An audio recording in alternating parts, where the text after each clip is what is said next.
Я берем. Альхамдулилля. Машаллах, береміз. Иә, береміз. Аллах үшін береміз. Я Аллаға шүкір. Я берем. Алла разылығы үшін береміз. Я бүгін бердім. Делаю садақа. Берем. Садақа жақсы ғой. Өз жалпы екі түрі бар. Жария садақа, жасырын садақа. Жана ораза айында береміз. Бір қолың білсе, екінші қолың білмесе деген сияқты сол түрлерін ғана білемін. Праздники, мусульманские праздники. Жария садақа. Жария садақа, жасырын садақа. Береді, ақшалай береді, малдай береді. Былайша адамдарға мен укол салып, еңбегімді олай.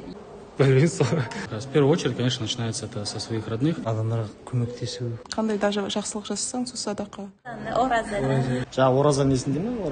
Жоқ, білмеймін. Вақып садақасы деген ол жаңағы таусылмайтын садақа ғой. Мешіт салу. Жоқ, естіген. Естуім бар. Көпір, мешіт.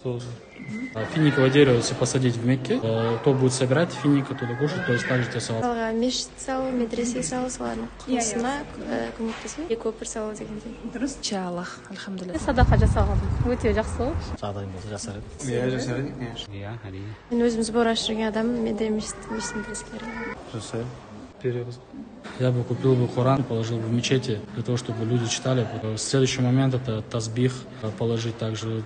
Поеду в хадж, финиковое дерево посадить там. Ертең өмірден өткеннен кейін әрине қалаймын үлкен бір сауаптардың жүріп тұруын.